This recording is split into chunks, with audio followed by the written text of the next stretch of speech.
I cannot Mario, remember. my man. I just went live and it said, "Do you want to add an intro video?" And I'm like, "Yeah, I need an intro video. Do you know Yeah, anybody who can help me?" yeah, definitely. You're talking with the right guy for sure. Mario, welcome, my friend. How long have we known each other? I think around 4 years, more or less. I think it was in 2021. 2021 we met, right? Yeah, Online. actually, yeah, online. I was trying to sell you my stuff, but you were a better seller than me, so I ended up buying your stuff. I don't even better sell it, but I really am convinced of the wins that I got.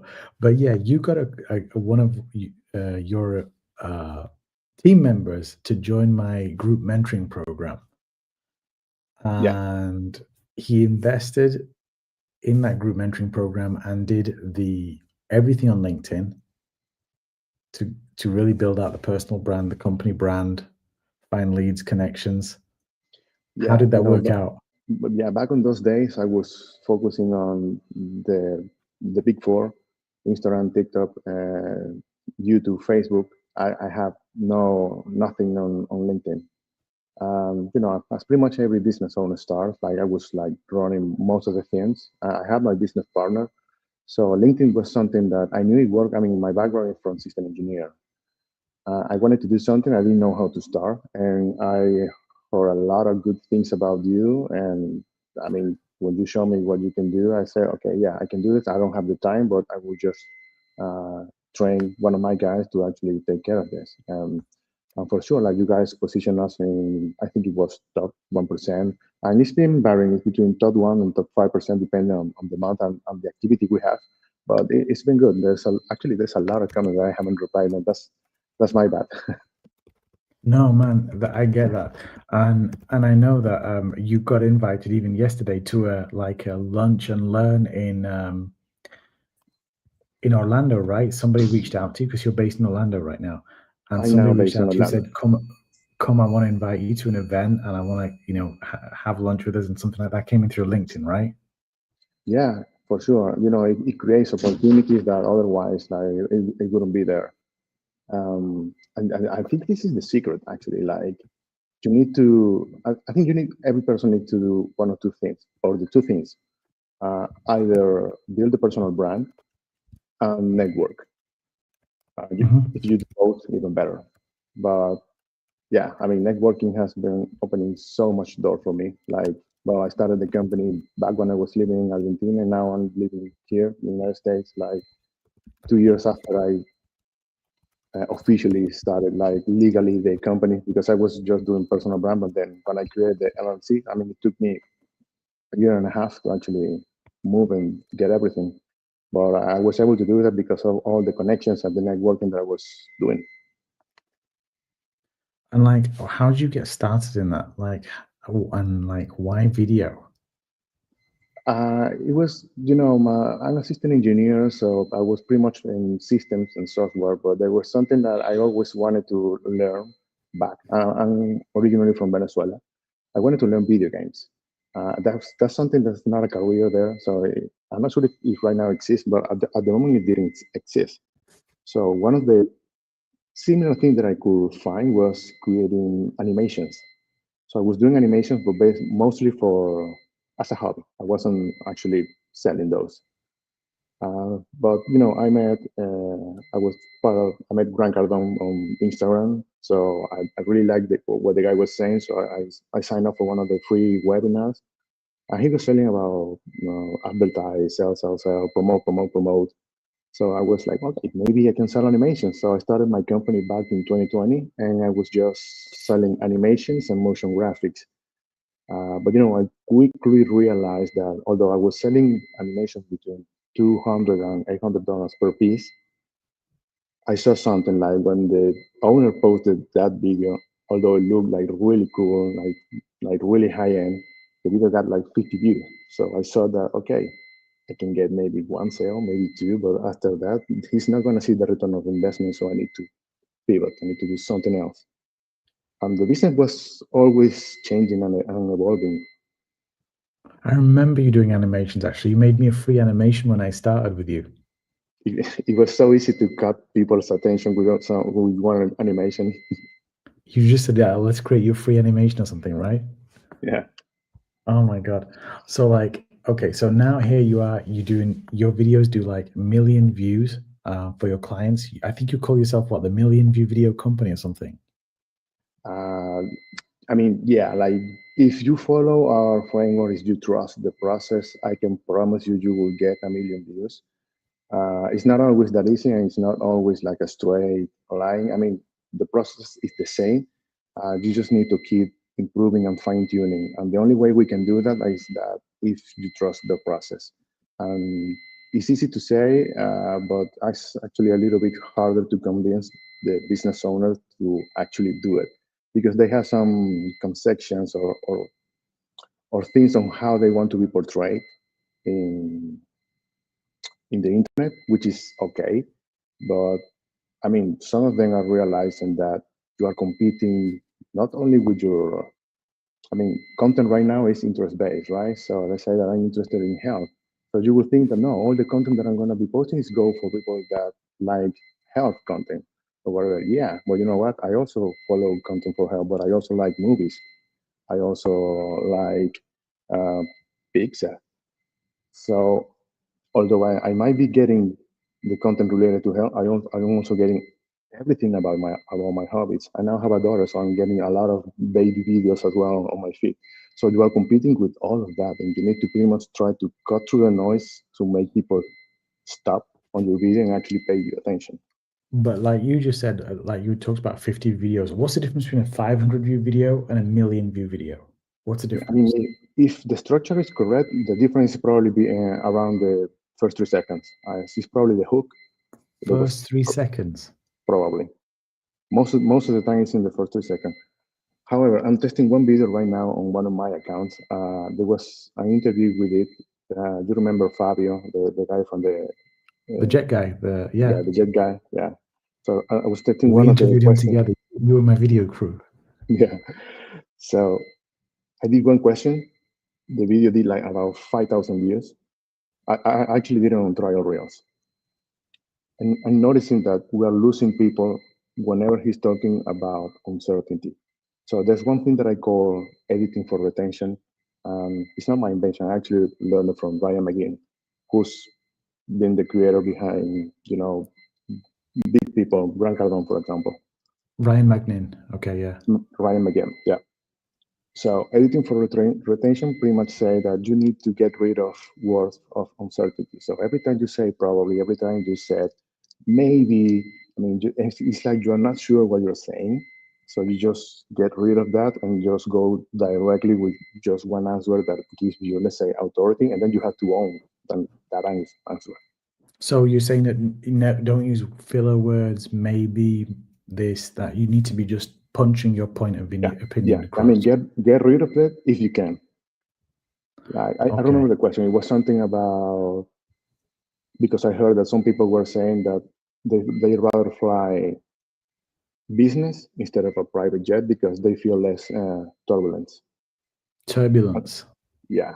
So Fabio was answering like, yeah, I'm not sure about that. I think we all the jets have. So there was uncertainty on that. So I believe that if I get rid of all of that and then I go straight with the answer he gave me, I think the video will do a lot better. Oh wow! Okay. So that's one of the testing I'm gonna do this week, just to see how it goes. I want to show you something. So, can you see my screen? I can see it. Yes.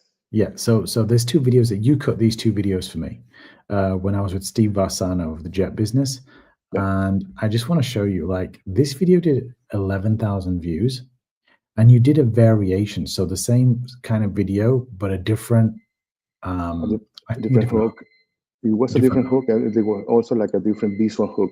It goes. Got it. The visual hook is different. So the guy in the suit and the guy in the plane here. Okay. And so the difference is enormous. So it's like it's more than 10x. It's like 15x almost. 11,000 views versus 159,000 views. Incredible. And I think there's one other video, because I remember I think we did one that did 2 million from that same batch. Yeah, So I the think one with 149, that performed really well. But there's another one. There's probably around that list that you got there, and it's pretty so. much the same. Do you have a jet? It was a variation from that one. Okay, so it was this. So, I mean, my question is, how do you know what's going to work or not? I mean, I wish I had, the magic answer. Actually, I don't. You just need to go to analytics and try to understand where are you losing people. And all the platform has this built in. I mean, you can go to YouTube, go to analytics, and try to understand. You can see the charts, right? Sometimes it go like this, and then it plumps. Right. So you need to understand why it plumps. You just click there. It will tell you exactly what was the second where you start losing people. I got it. And trying to figure out, like, most of the time it's a word of uncertainty, or maybe just the content started to get bored. There's something I said, that there's no such thing as a video being too long or too short. It's only too boring. Too boring. Yeah.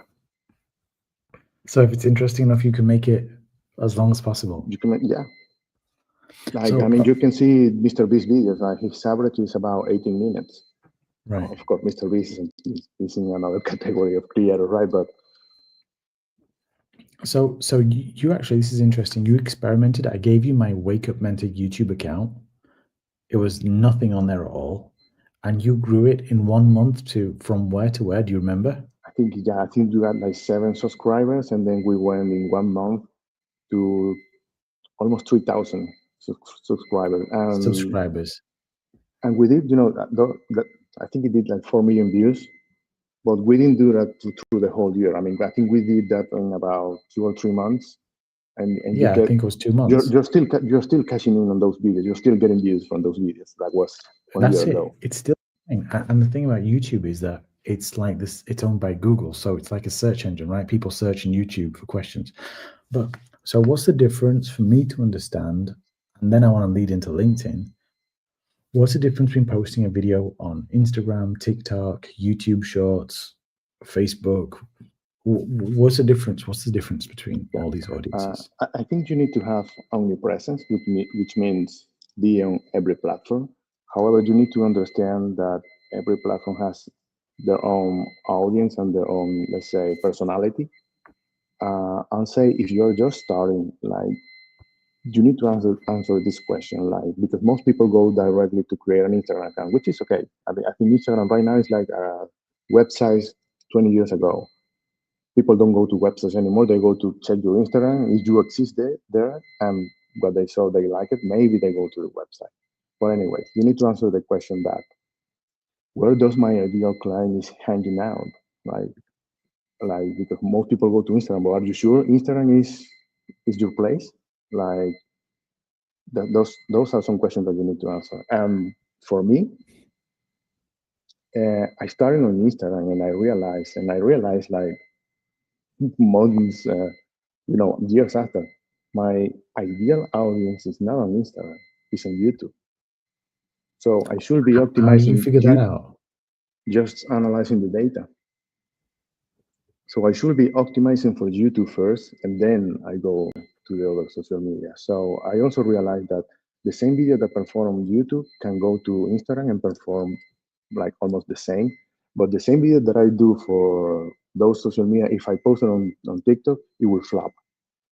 Because the editing style, the editing style is a little bit different. So I also understood that on TikTok, every time I show like a fancy animation, I still do a little bit of animations on my video. But every time I show something, I lose all the people. Like, I lose 90% of the viewers. So they don't like the animations. They are just waiting for something, I guess, raw and more natural, more real. If they see something like super polished, at least for my content, they will just scroll down. They will think I'm just about to sell something, and they don't want to hear it. Because that's the thing. When you get true professional, it looks like you're selling something, right? That's what I've seen. Yeah. So I mean, I've tried putting TikTok videos, some of my best performing TikToks, on LinkedIn. It doesn't perform the same way, and I know why. It's because the people are there to do business.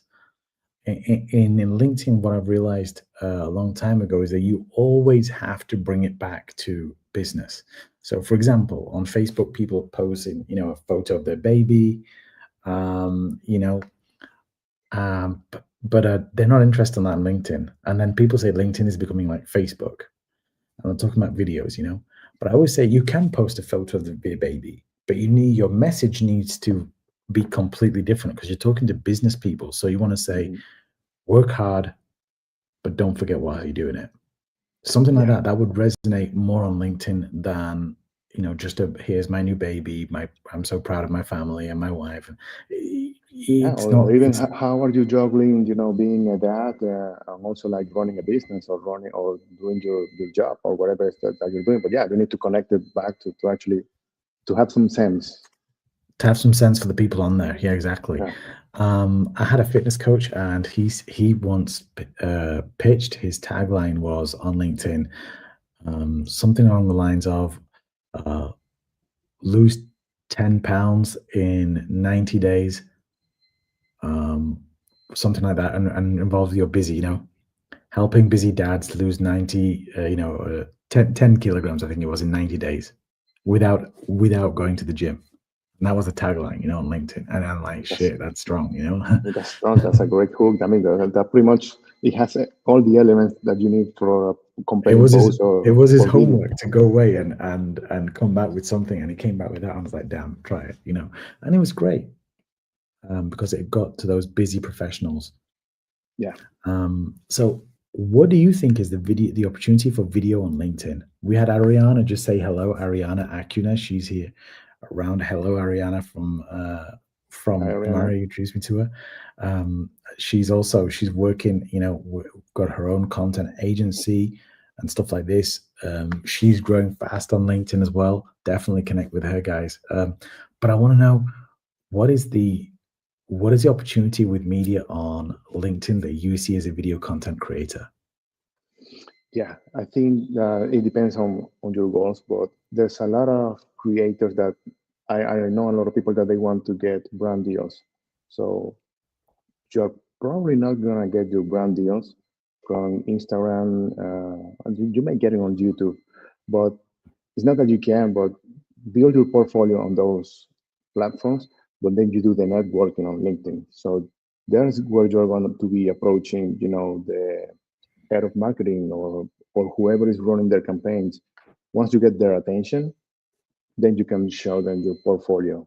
Maybe your best social media performance is Insta, then you show that. But I think that, and I could be wrong, right? But maybe think people creating videos and go and post all of that on LinkedIn, hoping to get some kind of virality. How the way you get it on the other social network is the wrong approach. I mean, I believe LinkedIn doesn't work like that. I mean, you pretty much need to engage. You need to provide value. Like you need to pretty much, the videos that you post there need to have some kind of business sense. Right. And of course, you can. There should be have also about your personality, right? Because I'm going to put myself as an example. If you want to hire a content creator, there's thousands out there in the market. And let's say that you and I will have the same offer and it's the same price. The only reason someone will go for you or for me is because of our personalities. Maybe that person is a big fan of Grant Cardone and they see that you're wearing the 10X hat. So he's more inclined to buy from you than from me. So you need to also like add personality elements infused in your content. So what's the best advice you could give me for creating video content if I really want to up my game on, let's just say, any platform? If I want to create video, what do I want to talk about? How do I get them attracted? Give me some tips.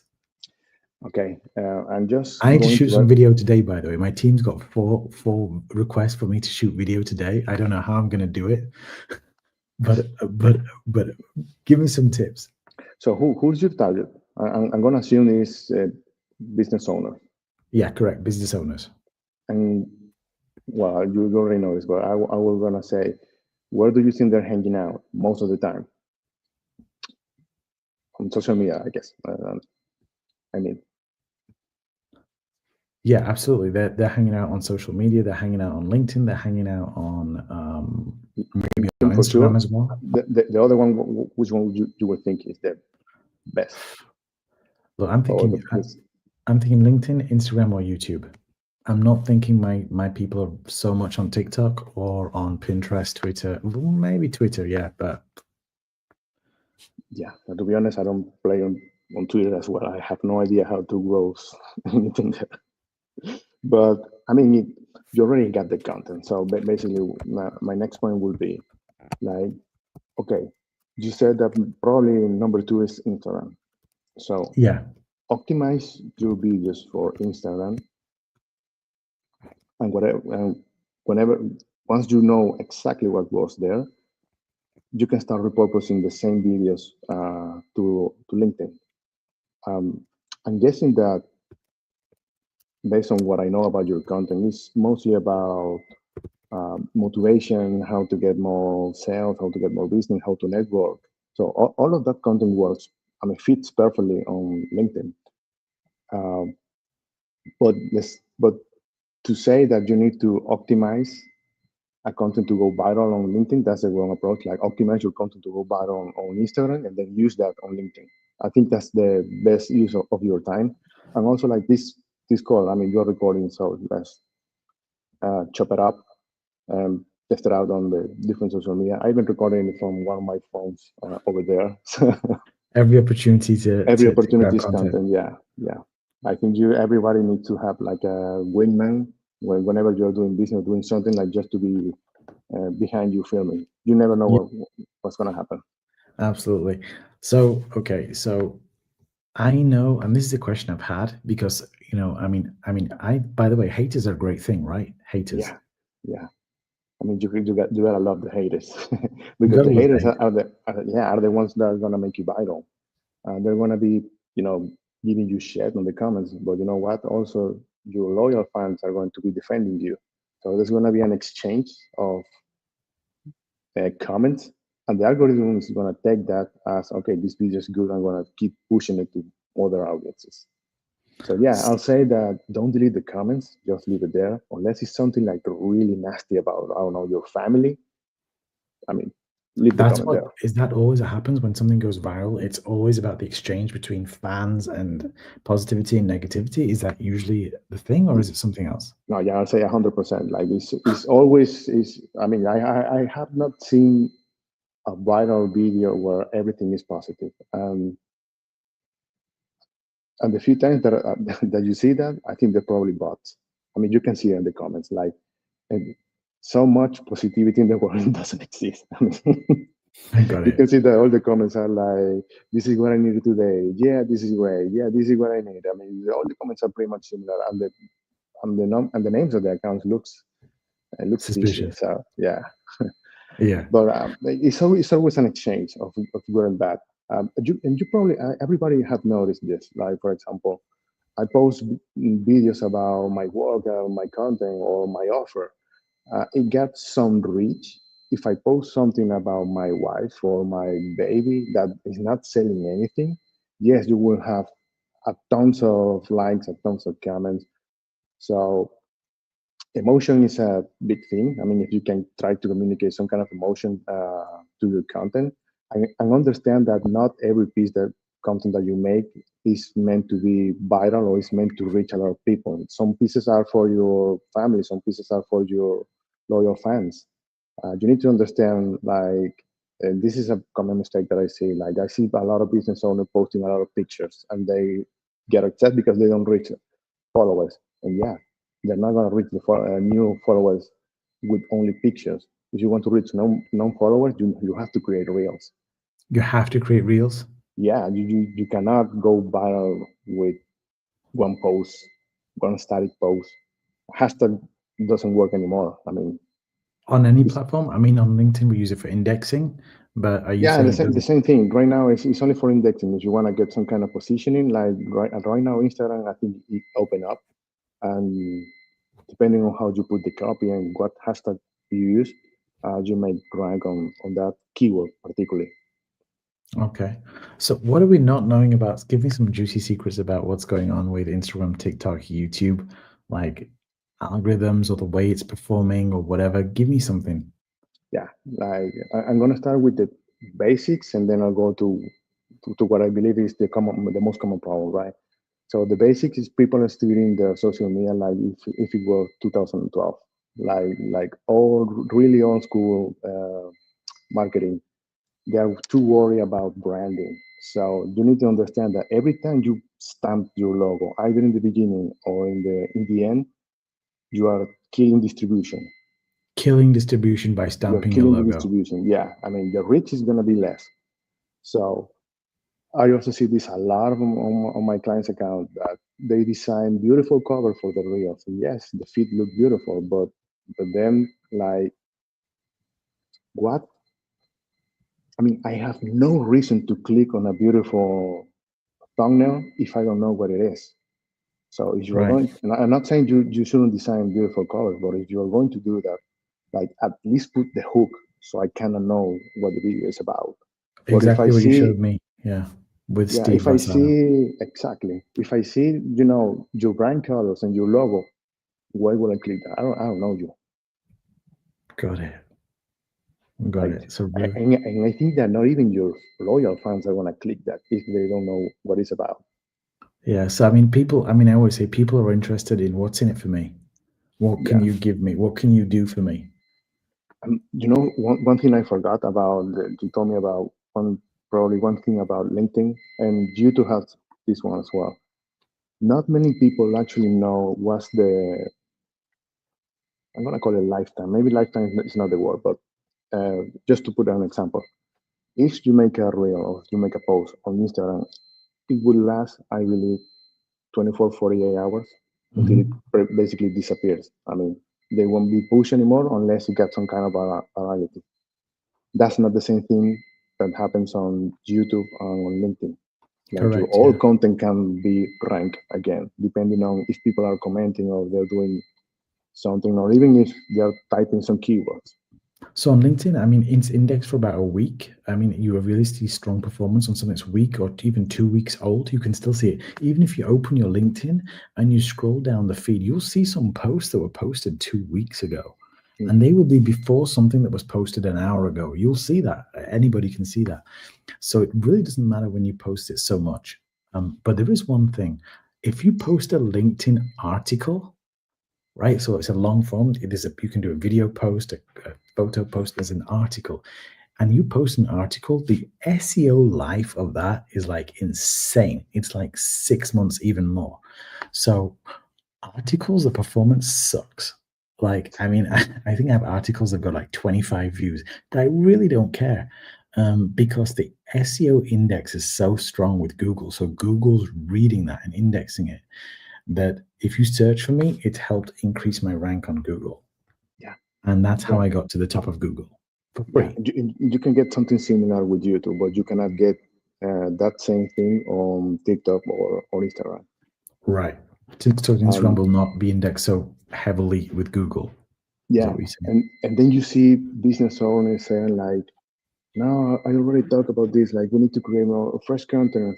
I mean, yes, you need to, but don't forget about your overperforming pieces from the past, like repost.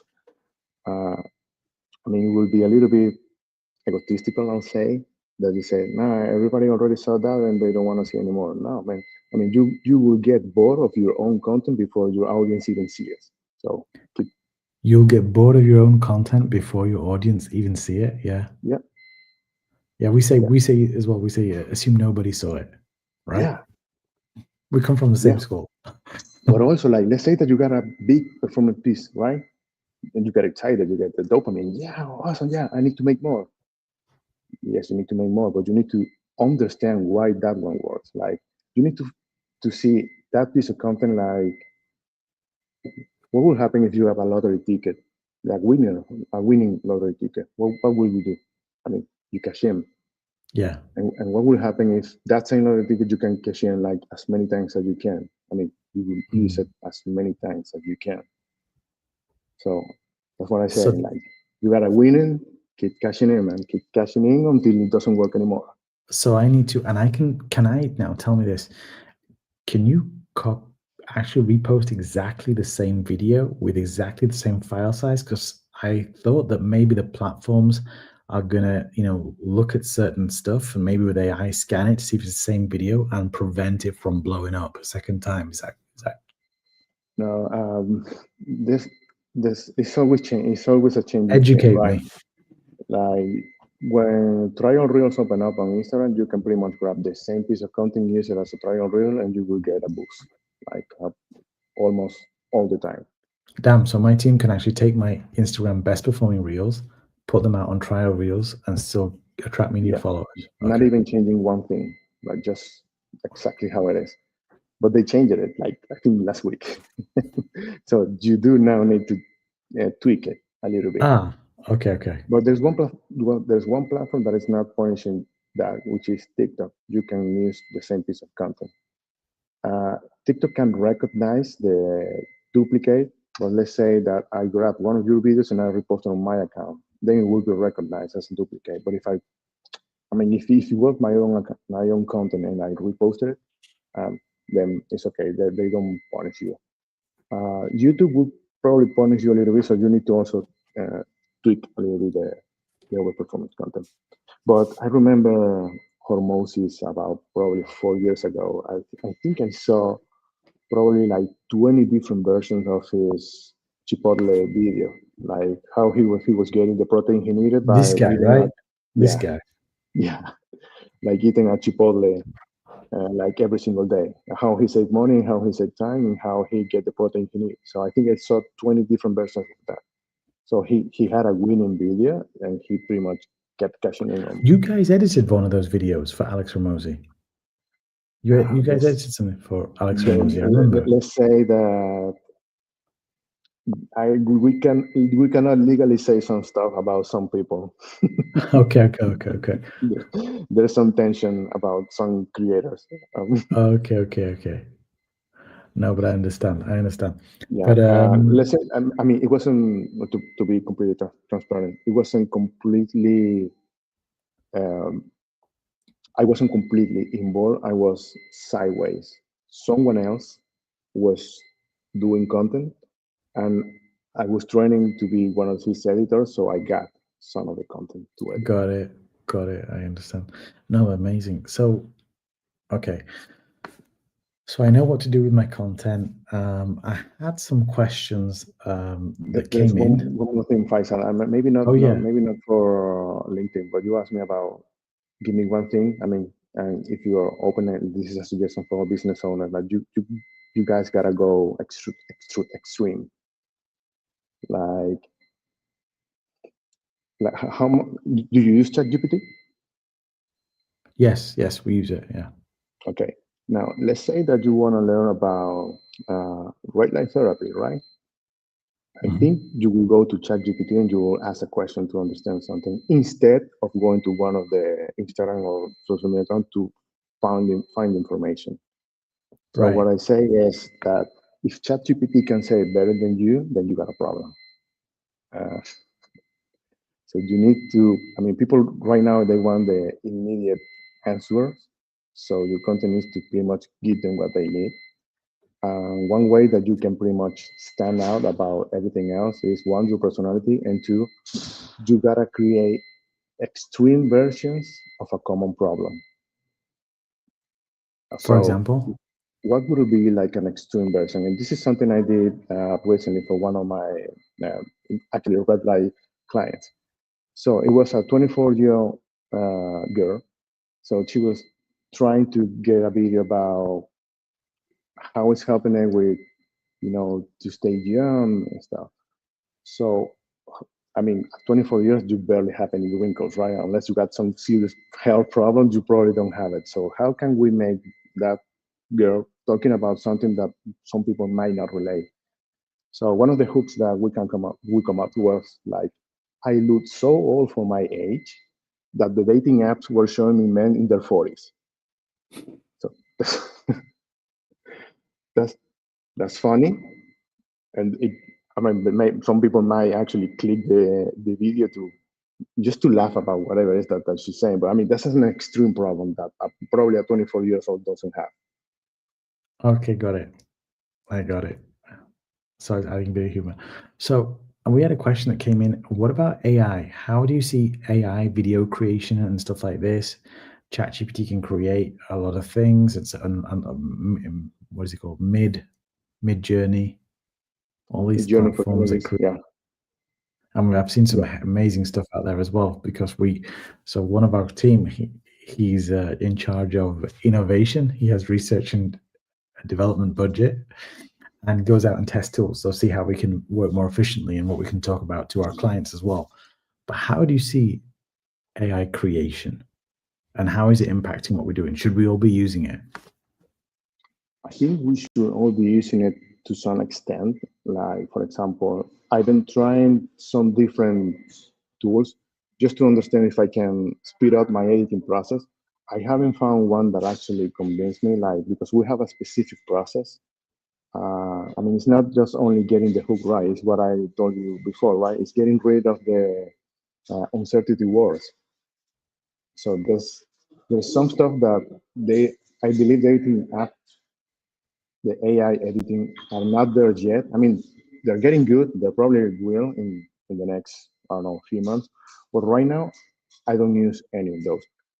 But I'm not saying that I cannot. Like, for example, there's some hums, there's some fluff on the video that they can get rid. Even the noise, they can get rid of the noise like really with just one click. I mean, I use it for that. Subtitles. I mean, yeah, I used to pay like a lot of money for editings because the editor was spending about, let's say, 2 hours subtitling a video. Right? They don't need to spend 2 hours anymore with that. They just can use Premiere Pro or CapCut, and they will have the subtitles almost perfectly. Okay, So got it. there's some stuff that you can use to improve your the speed of the stuff that you're doing. But mostly I use it for research. Like it's getting really strong to understand and to analyze content. You just need to get better prompts or or to actually know what to say and how to pretty much uh, tell you like I want you to analyze this video and pretty much like why it worked, what was the sentiment, was it positive, was it negative. So there's a lot of stuff that you can do to search creators that are already doing great things and to try to understand their process and to pretty much adapt it to whatever it is that you're doing. But right now, I'll say there's a recession, not for morning, it's a recession of trust because of AI. There's some apps that they can say, they say they grab this recording that we're having right now and they'll create 100 pieces of content. I call it like 100 pieces of trash because, Trash. yeah, because maybe one or two videos actually will perform, but the other ones they're going to be bad.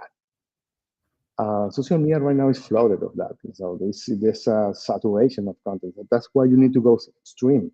Unless you have a familiar face like Frank Cardone or Hormozy or one of those guys. I mean, if you don't have a familiar face, you need to go extreme or you need to pretty much say something that will make people. Or go live. AI cannot do this yet, right? Yeah. I see, Yeah, yeah. but I've been even playing with some cloning tools. I mean, it's getting crazier. So I think we are going to be, I think we're already there. Like, is this guy for real? Like, is this a clone?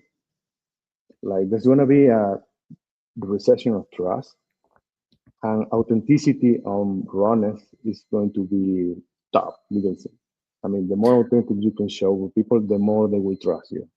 Got And it. that's a good analogy I love to use when people ask me about artificial intelligence, right? I always ask, like, if they are a fan of superhero movies like myself. Like, why do you think Iron Man is such a big success?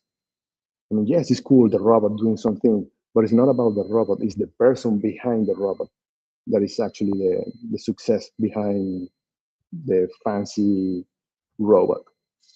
Got it. So authenticity, I think, is going to be key in the next and the next video for content creators and pretty much for content for business.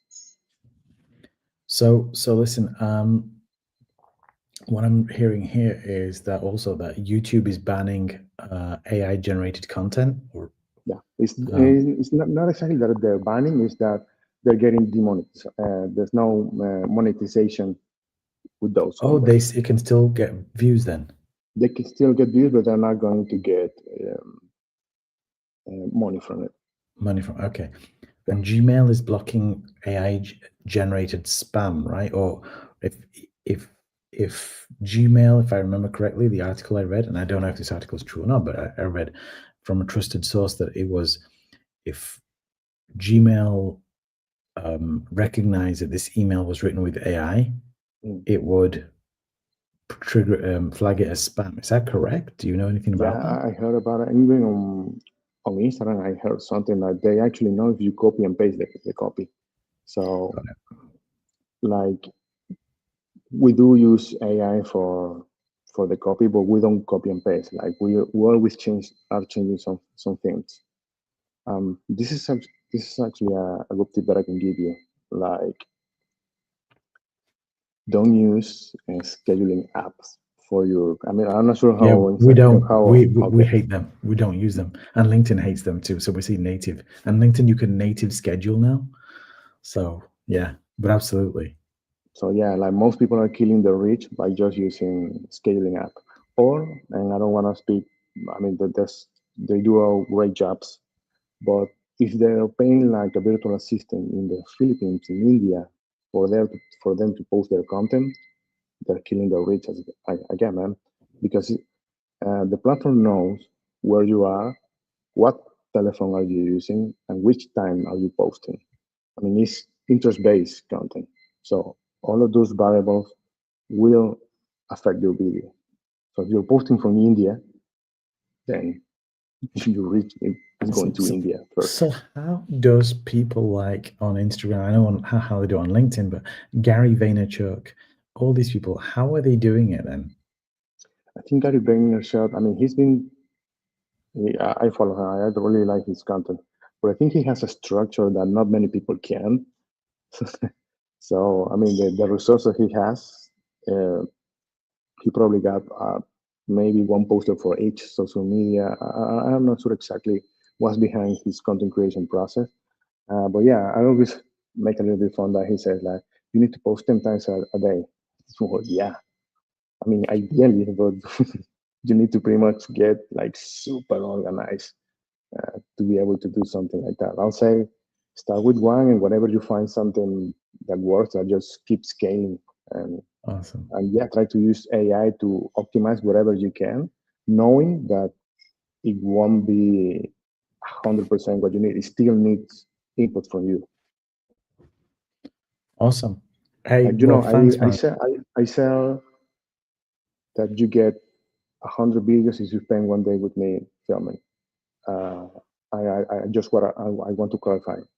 We don't use AI for that. I mean, this is just like a conversation like we're having right now. The only thing is that I do research before I show up for the filming session, and I got already all the questions. So it will be like a rapid fire with this, with that, and then I will just coach you during the filming session. That's how we get 100 videos in one day. You did that. The surprise factor with me, it was phenomenal. Yeah. So, I mean, yes, people spend a day with you and they get 3 months of content, right? I mean, they just sit there. If they post daily, yeah, it will last around 3 months. Oh, amazing. So, how do people get in touch with you? I mean, I'm usually very active on Instagram. They can just DM me. So it's Mario_Pica, or you can go to my website. Nobody does, but if you want to go to my website, you can go to Pica Studios / contact, and yeah, we can get in touch. Awesome. Or LinkedIn, right? Or LinkedIn, yeah, for sure. I'm always awesome. Reachable. So yeah. Mario Pica. Hey, thanks, Mario. Thanks for that. And thanks for the questions that came in as well. So I think I got through most of them. But no, time's up. So I appreciate everything you shared. I'm going to get my team to up the game again and take your advice. Okay. So the first 3 seconds count. Make sure the hook's there and we can repurpose old content. That's what I took away from this. Yeah. And get rid of all the uncertainty words. Like own your opinions. Own your opinion. So really come across like a thought leader. Okay. Yeah. Got it. Thanks, my friend. Yeah, well, I'll see you soon. All right, man. See you soon. Thanks for having me. Thank you, buddy. Yeah, thanks. Bye-bye.